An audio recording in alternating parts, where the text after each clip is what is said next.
মধ্যপ্রাচ্যে চলমান যুদ্ধে বন্ধ রয়েছে হরমুজ প্রণালী। এতে জ্বালানি সংকটে পড়তে পারে বিশ্বের অনেক দেশ। এর প্রভাব পড়েছে বাংলাদেশেও। আসন্ন দিনগুলোতে তেল সংকট প্রকট হতে পারে সেই আশঙ্কায় রাজধানীর পেট্রোল পাম্পগুলোতে ভিড় জমাচ্ছেন যানবাহন চালকেরা। এতে আজও রাজধানীর পেট্রোল পাম্পগুলোতে দেখা গেছে যানবাহনের দীর্ঘ সারি। শনিবার দুপুরে রাজধানীর বিজয় সরণির ট্রাস্ট ফিলিং স্টেশনে এমন চিত্র দেখা যায়। রাজধানীর অন্য এলাকায়ও প্রায় একই চিত্র। সরেজমিনে দেখা গেছে রাজধানীর মহাখালী থেকে আসতে প্রধানমন্ত্রীর কার্যালয়ের সামনে থেকে বিজয় সরণির ট্রাস্ট ফিলিং স্টেশন পর্যন্ত কয়েক লাইনে মোটরসাইকেল অপেক্ষায় আছে। পাশাপাশি রয়েছে প্রাইভেট কারের সারি। এর সারি আরও দীর্ঘ। সবাই সিরিয়ালে দাঁড়িয়ে সারিবদ্ধভাবে এগিয়ে পাম্প থেকে সংগ্রহ করছেন জ্বালানি তেল। পরিস্থিতি সামলাতে আইনশৃঙ্খলা বাহিনীর সদস্যদের উপস্থিতিও দেখা গেছে।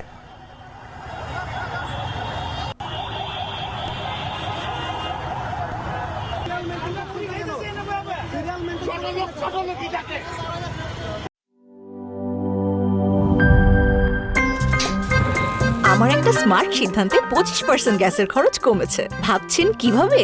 সাধারণ গ্যাস স্টোভ বদলে আমি এনেছি আরএফএল গ্যাস স্টোভ। এর সাইন্টিফিক নজল ও ব্রাস বার্নার ক্যাপ সমানভাবে তাপ ছড়িয়ে রান্না করে দ্রুত।